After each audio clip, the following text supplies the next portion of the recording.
ಅತ್ಯಾಚಾರ, ಭ್ರೂಣ ಹತ್ಯೆ, ಹಲ್ಲೆ, ಲೈಂಗಿಕ ದೌರ್ಜನ್ಯ. ಹೆಣ್ಣಿನ ನೋವು ಗಂಡಿನ ನಗುವಾಗದಿರಲಿ.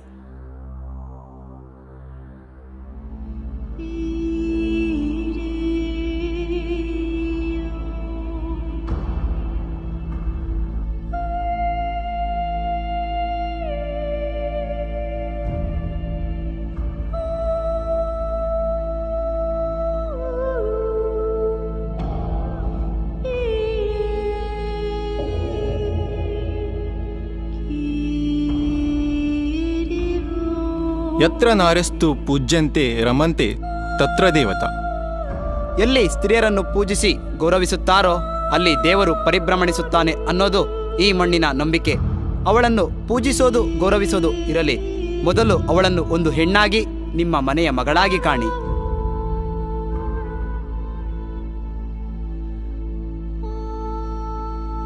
ಒಂದು ಹೆಣ್ಣು ತಾಯಿ, ಸಹೋದರಿ, ಹೆಂಡತಿ, ಗೆಳತಿಯಾಗಿ ಜೀವನಕ್ಕೆ ನಾನಾ ಹಂತಗಳಲ್ಲಿ ಬೆಳಕು ನೀಡುತ್ತಾಳೆ. ಆದರೆ ಆ ಬೆಳಕನ್ನು ಭ್ರೂಣದಲ್ಲಿ ಕರಗಿಸುವುದು ನ್ಯಾಯವೇ?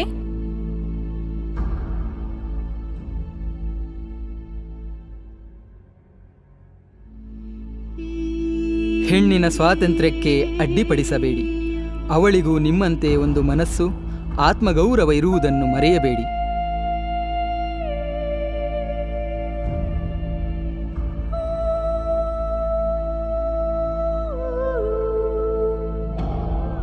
ಒಂದು ಹೆಣ್ಣಿನ ನಾಶ ಸಂಪೂರ್ಣ ಸಂಸ್ಕೃತಿಯ ನಾಶ ಅನ್ನೋದು ನಿಮಗೆ ತಿಳಿದಿರಲಿ.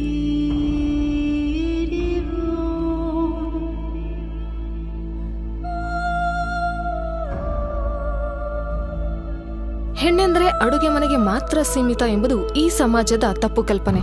ಪ್ರತಿ ಹೆಣ್ಣಿನಲ್ಲೂ ಒಬ್ಬ ಸಾಧಕಿ ಇದ್ದಾಳೆ.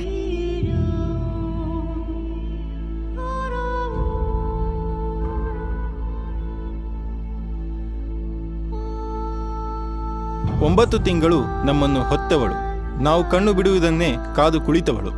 ನಾವು ನಕ್ಕರೆ ನಮ್ಮ ಜೊತೆ ನಗುವಳು, ನಾವು ಅತ್ತರೆ ನಮ್ಮ ಜೊತೆ ಅಳುವಳು. ಯಾರೊಂದಿಗೂ ನಮ್ಮನ್ನು ಬಿಟ್ಟು ಕೊಡದವಳು, ಬರೀ ಕಷ್ಟಗಳನ್ನೇ ನುಂಗುವಳು. ಅವಳೇ ತಾಯಿ.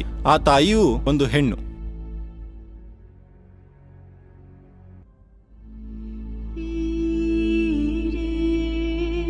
ಹೆಣ್ಣಿನ ಮಹತ್ವ ತಿಳಿದಿದ್ದ ಶಿವನೇ ತನ್ನ ದೇಹದಲ್ಲಿ ಅರ್ಧ ಭಾಗ ಕೊಟ್ಟು ಅರ್ಧನಾರೀಶ್ವರನಾದ.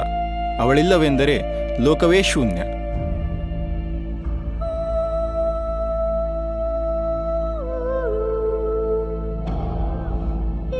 ನಾವು ಮನುಷ್ಯರೇ. ನಿಮ್ಮ ಸ್ವಾರ್ಥಕ್ಕೋಸ್ಕರ ಕೆಟ್ಟ ಮಾತುಗಳಿಂದ, ಕೆಟ್ಟ ದೃಷ್ಟಿಗಳಿಂದ, ಕೆಟ್ಟ ನಡವಳಿಕೆಯಿಂದ ನಮ್ಮ ಮನಸ್ಸನ್ನು ಸಾಯಿಸಬೇಡಿ.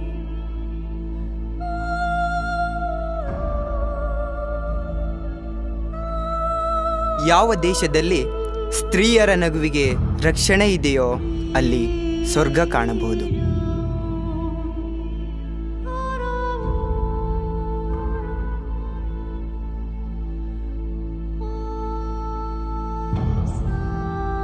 ಹೆಣ್ಣಿನ ಮೇಲಿನ ಅತ್ಯಾಚಾರ ಮಾನವೀಯತೆಯ ಮೇಲಿನ ಬಲಾತ್ಕಾರ.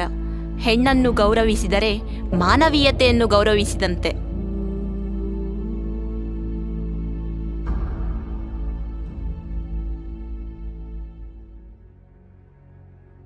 ಸೃಷ್ಟಿಗೆ ಮೂಲ ಬ್ರಹ್ಮನಾದರೆ ಈ ಮನುಕುಲದ ಸೃಷ್ಟಿಗೆ ಮೂಲ ಹೆಣ್ಣು. ಹೆಣ್ಣನ್ನು ಒಳ್ಳೆ ದೃಷ್ಟಿಯಿಂದ ನೋಡಿ, ಅದೇ ಪುಣ್ಯ.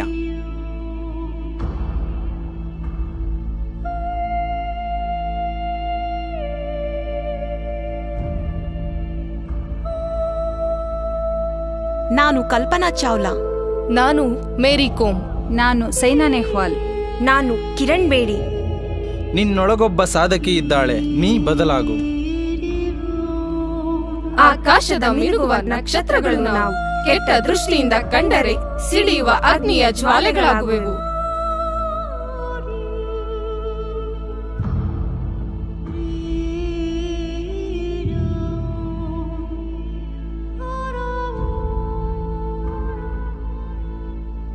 ಒಬ್ಬ ಗಂಡು ಕಲಿತರೆ ತಾನೊಬ್ಬ ಕಲಿತಂತೆ, ಹೆಣ್ಣೊಬ್ಬಳು ಕಲಿತರೆ ಸಂಸಾರವೇ ಕಲಿತಂತೆ.